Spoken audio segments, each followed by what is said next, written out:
Hi, I'm Julie Hawks. Welcome to the Laws of Peace, where you will learn how to understand and apply God's laws in simple ways so that you can take small steps to create big changes and miracles and become the person you were always meant to be. The answers are in the scriptures. Let me show you how to find them. Today's episode is called The Second Step to Get What You Want, and we are working on the law of attraction. There are some misunderstandings about the law of attraction. It's this idea that all I need to do is say affirmations and stare at my vision board, and I'm going to get whatever I want. Actually, it's a little bit more complex than that. There are four parts to the law of attraction. They include desire, faith, taking inspired action, and gratitude. Today, we are talking about the second step to getting what you want, and that is faith. Raymond Hollywell, in his book, Working the Law, said, when you pray for one thing and then fear and doubt that you will receive it, you diffuse your mental forces and can attract only the lesser thoughts that you believe and expect. We must expect what we desire. And then Marianne Williamson in The Law of Divine Compensation said this. She said, faith is not just a theological principle. It is a mental and emotional muscle. With every attitude, I love that she uses that word attitude. With every attitude, we demonstrate faith, either faith in what can go wrong or faith in what can go right. Our problem is that we tend to have a tremendous faith in the power of our disasters and far too little faith in the power of miracles. The truth is, we get what we desire and we expect. Faith is the gas in the vehicle that gets us where we want to go. It's how we create the expectation that it will happen. Faith is the bridge between desire and expectation. It keeps us focused and helps us overcome the doubts and the fears that arise along the way. Without faith, desire will remain unfulfilled because we won't believe enough to actively seek or believe that the goal is attainable. There's a beautiful scripture that explains this in Mark 11, verse 24. It says, therefore I say unto you, whatsoever thing ye desire, when ye pray, believe that you will receive them and ye shall have them. It's a beautiful commentary on the law of attraction. First, you need to desire, then you need to believe, and then you need to ask, and you shall receive. Okay, let's talk about a story from 2 Kings chapter 4. This is a beautiful story that explains this principle. This woman is a widow and her husband just died, and we're going to start in verse 1. Now there cried a certain woman of the wives of the sons of the prophets unto Elisha, saying, thy servant my husband is dead. And thou knowest that thy servant did fear the Lord, and the creditor is come to take unto him my two sons to be bondsmen. She has a debt she can't pay, and they want to use her sons to become slaves to pay the debt. And Elisha said unto her, what shall I do for thee? I love that he asks her what she wants.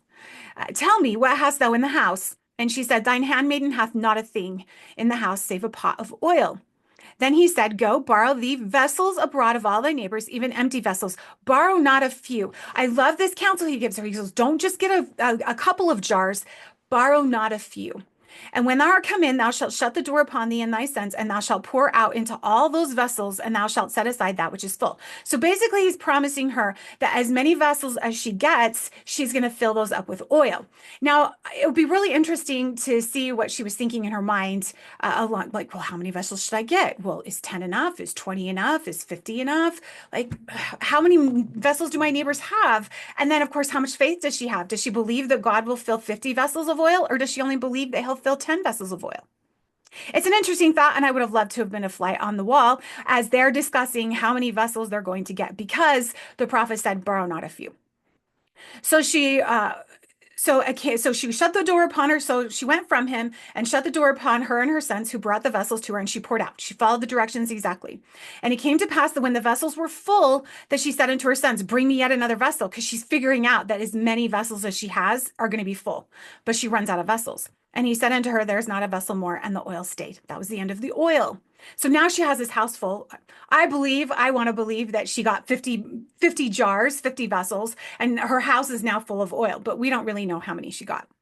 Then she came and told the man of God, and he said, go and sell the oil and pay thy debt, and live thou and thy children of the rest. As many vessels as the woman had expected, that's how many she borrowed.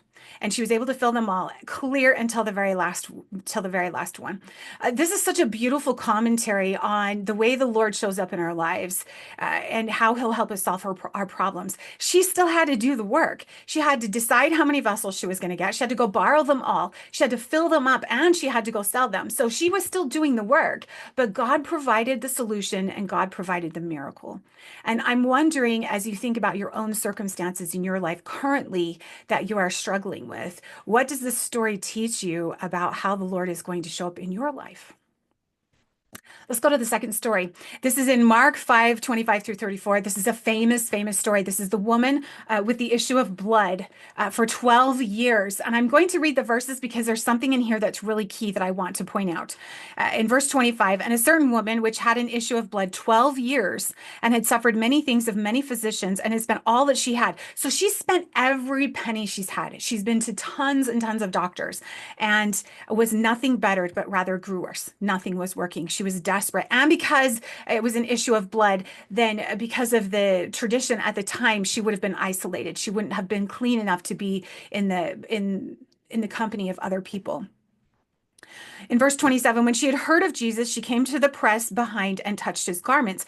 For listen for the expectation. In verse 28, she said, for she said, if I may but touch his clothes, I shall be whole. So she has faith and she believes that all she has to do is touch his clothes. She doesn't want to interrupt him. She doesn't want to draw attention to herself. She just needs her miracle. And she believes, she expects, she has faith that all she has to do is touch him. And so she does. And straightway the fountain of her blood was dried up, and she felt in her body that she was healed of the plague. Can you imagine her relief? After all these years and all this money and all this worry and all of these physicians, and nothing worked. And finally, all she did was touch the hem of the Savior, and it was all better. I can't even imagine. In verse 30, and Jesus, immediately knowing in himself that virtue had gone out of him, turned him about in the press and said, who touched my clothes? And his disciples said unto him, can't you see all these people around here? What are you talking about? You got to be kidding me, right? He said, thou seest the multitude thronging thee, and sayest thou, who touched me? And he looked around about to see her that had done this thing. But the woman, fearing and trembling, knowing what was done in her, came and fell down before him and told him all the truth. And he said unto her, daughter, thy faith hath made thee whole. Go in peace and be whole of the plague. I love this story because it reminds us that the Lord will heal us of things that feel impossible, whether it's an emotional, mental, spiritual, financial relationship. He is in the business of doing the impossible. And we just heard two stories about that. And contingent is our faith, our belief that it can happen, our belief that the Lord loves us enough to make this happen. And that when we ask, we will receive. We need to keep in mind also that things happen according to God's will and in his timing. I'd like to conclude with a personal story that happened. Gosh, it's probably been 2 years ago. In the spring, we had a flood. We had just done a whole bunch of renovation work in our house. We have an extra wing built onto the back of our house, so it's actually way larger than it looks. But it's 3 bedrooms and a bathroom, and we have a flat roof. And we had an ice dam, and there was a leak, and it was a slow leak, and so it took us a few days to notice it. And by the time we did it, there was damage. There was damage to the bathroom, to the hall, and to one of the bedrooms.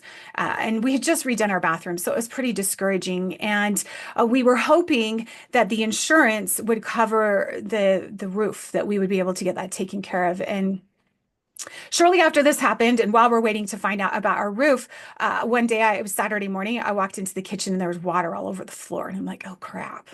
And it turns out that our refrigerator had broken. And so my husband and I talked back and forth. A lot of times we like to get used appliances because it's a great way to save money. But we decided on this day that we were just going to go out and buy a brand new refrigerator. So we went and looked. We took our truck and we went to Home Depot and we picked out a refrigerator, $2,000. And on the way home, with our little refrigerator in the back of our truck, we're driving home and something goes wrong with the truck and it barely drives, and we kind of limp along all the way home. And I have a picture of a fridge in the back the truck is sitting in the driveway, and there's a refrigerator in the back, and the hood is up, and my son and my husband are staring under the hood of the car. And this was such an unbelievable story that I just burst out laughing. And Pete says, Julie, this is not funny. I think the engine went out on the truck. And I'm like, how is this possible that our roof leaks, that we have all this damage, and the refrigerator breaks, and the truck breaks on the way home from buying a new refrigerator? Like, this is insane. I couldn't believe that this was happening to us. But I burst out laughing, and I just looked at him like, this is going to work out. We're going to be okay. Because I've had so many stories in the past of all of these miracles that God has done for me that I don't dare for 1 second believe it's not going to work out. Well, over a period of time, we find out a few things. We find out that, yes, there is something wrong with the engine of the car. And the bid we get on it is the truck. It's going to be $7,000. It's going to be $7,000 to fix that. So far we're $7,000 for the truck, $2,000 for the refrigerator. And then we have an insurance adjuster come and look at our roof. And he says, look, there's really not a lot wrong with your roof. You just have some repair work that needs to be done. So we call a roofing company, and the roofing company comes over and they look at it and they say, oh, by the way, the insurance company says we won't pay for this. The insurance will not cover a new roof. So we call a roofing company and they come out and look at it. And I said, we just need repair work. And they said, we don't want to do repair work. It's just too big of a liability. $20,000. And I'm like, but our insurance is going to cover this. And they go, $20,000. And I'm like, you got to be kidding me. In a matter of a couple of weeks, we went into debt almost $40,000. Like, it happened so fast. I couldn't believe it. And I thought, oh my goodness gracious, I cannot believe this happened to me. But I remembered the miracles, and I remembered the past and how the Lord always shows up for me and my family. And I could stay here for 3 hours and tell you story after story after story of a miracle, and then a miracle, and then a miracle, and then a miracle. And so I said, I'm not going to worry about this. God will take care of it. Unbeknownst to me, my son, who was a senior in high school at the time, he had a friend that he worked with at the bike shop who had just started his own mechanic company in Firth. And he called him up and he's like, hey, my dad took our truck to get looked at. They gave him a quote of $7,000. And then it goes, oh, I can do way better than that. And so we take our truck down there and he gives us a bid of $2,500 to get our truck fixed. So we're like 100% yes. And so we get the truck fixed. And then there was a man in our ward that he was elders quorum president, and the bishop pulled us aside and he's like, we know your roof isn't working. We want to help. I'm sending over the elders quorum president. Well, it just so happens that the elders quorum president just so happened to be a roofer at another job in another state at another time. So he comes over, he climbs on our roof, he looks at our roof, and then a couple of days later, he appears at our house, he knocks on our door, and he has a file folder in his hand. And in this file folder, he has pictures. He has pictures of our roof, he has pictures of the supplies he needs to buy. He's done all this research, and he says to us, we can fix your roof, and it's going to cost you $500. And I'm like, you're kidding me, right?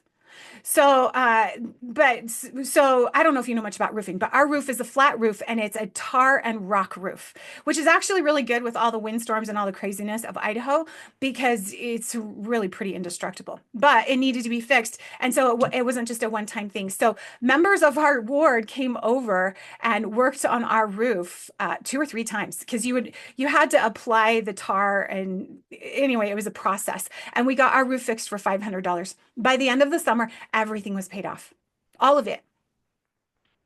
And we had a new roof fixed roof. We had a truck that worked. We had a brand new fridge. And in the fall, our insurance came through and paid for all of the repairs that needed to be done in our house. And so we ended up with something way more beautiful than we had even before. I just want you guys to know that faith makes the difference. And when we believe that God will provide the miracles, he shows up for us every time. And this is a perfect example of that. I hope that as I'm completing this podcast, that you will think about the rest of the day. You will think about all the ways that the Lord has showed up for you and has provided miracles in your life. And as you do that, it will create the faith that you need so that you can take action to solve the problems that you currently face and to get through the impossible situations that you are currently facing.